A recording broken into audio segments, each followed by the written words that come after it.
Under engineering, we have the floodplain conservation map. and Vince, I'm ordinance. sorry, I'll tell you Okay. in a minute, I just have one more thing, and I apologize for being so late, but I just wanted to ask permission. Every year, Huff Associates does our, gathers information for us for the recycling, 904 performance grant, and there's a yearly contract involved with this, and I just wanted to get council's approval to keep them on board. It's a cost of $14,000 a year, but if you look at what Huff Associates has done for us, basically what their job is to gather data from commercial and businesses in Plymouth Township, and they get that tonnage data for us for recycling, and that gets submitted with our residential, and that's how we get the performance grant. So they have certainly earned their money since 2004.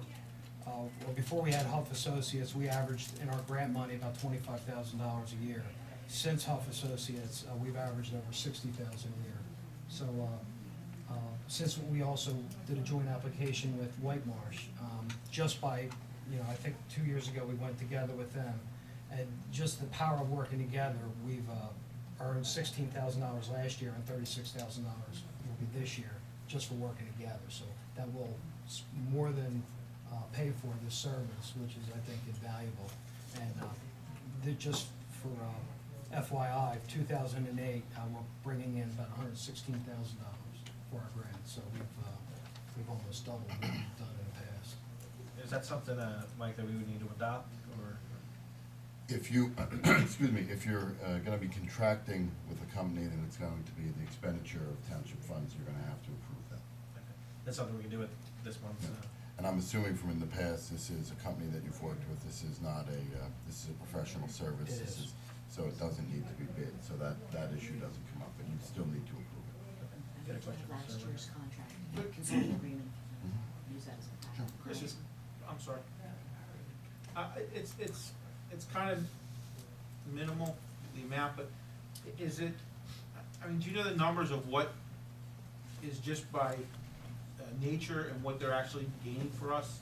I mean, by nature, our recycling program has grown, but advertisement, our mainstream, our single stream recycling, and so forth, and that's generating revenue. Are they, I'm not saying they're not generating revenue, but you're throwing a lot of big numbers out, but what's contributing to that? The commercial and business data that we get really is what puts us over the top. That's the thing that we can't chase.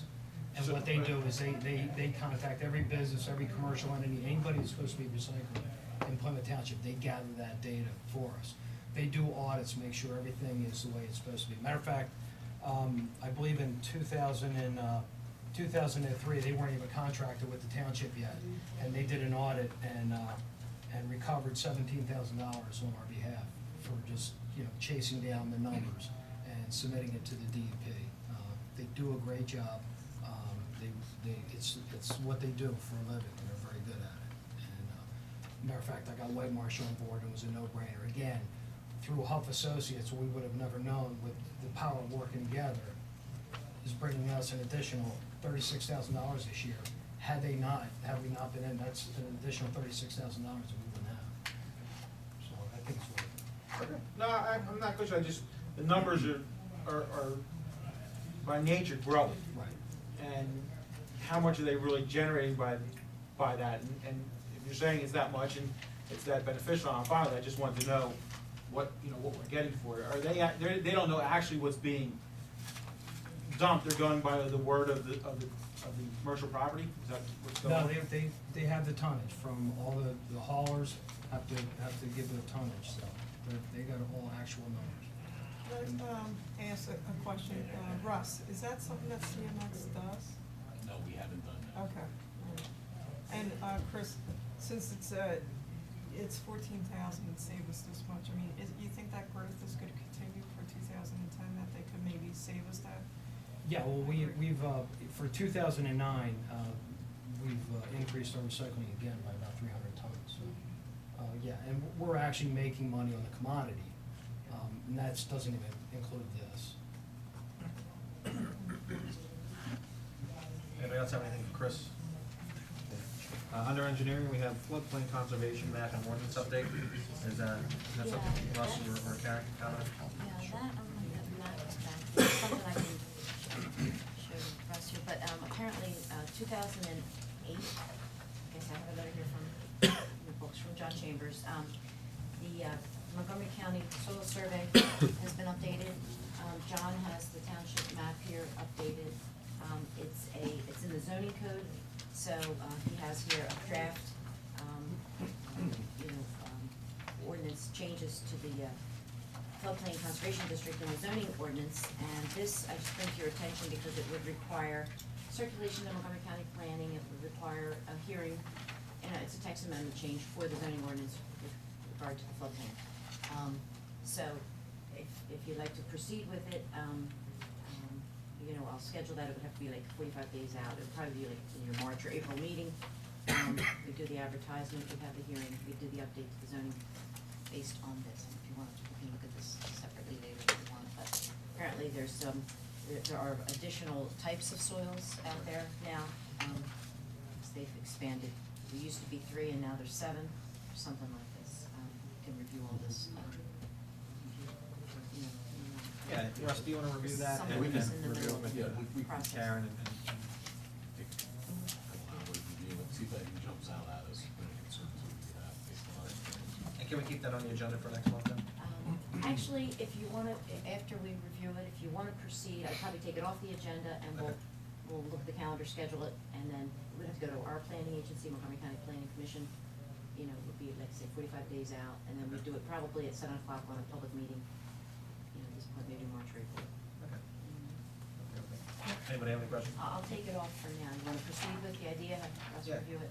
Good idea. Anybody else have anything for, under engineering? Okay, we move, under subdivision and land development. One more thing, should I send the drainage policy to Russ as well? Yes, Well, it's another thing I think we had said we'll bring back in February. Under subdivision and land development, subdivision 08-3, Iannuzzi, I'll take that, it's in my district. Also, Roisman and Co. is an extension of time, that's in my district, and I'll handle that as well. Actually, Roseman's gonna be an approval. Oh, it is approved? And that needs, a resolution from you. We have, actually, I wanted to point out to you, if you see this, the memo you're looking at, Mike, that's what it would look like when the staff is ready for an approval. Has all the consultants and, the things there. The next thing you might see in your book is, a letter from Joe Estock, he's the engineer. Do you have, maybe it was at your place tonight. It was at your place tonight. A letter like this from Joe Estock. Okay, For the circulation, 001. Like, it's at our place, yeah. thanks. That's the engineer for, the developer asking for some, waivers. However, and there was one more thing at your place tonight, which is a memo I asked Andy Mount to make up, because he's opposed to the waiver that the developer's asking for the requirement of the installation of a fire hydrant. The fire marshal's opposed to that waiver, and no council wants to make any decision on that, so that the resolution can be out for the waivers that will be granted and those that would not be granted. But, the code requires, a fire hydrant, in front of this building on Germantown Pike. And I guess because of the cost, the developer's asking not to put it in.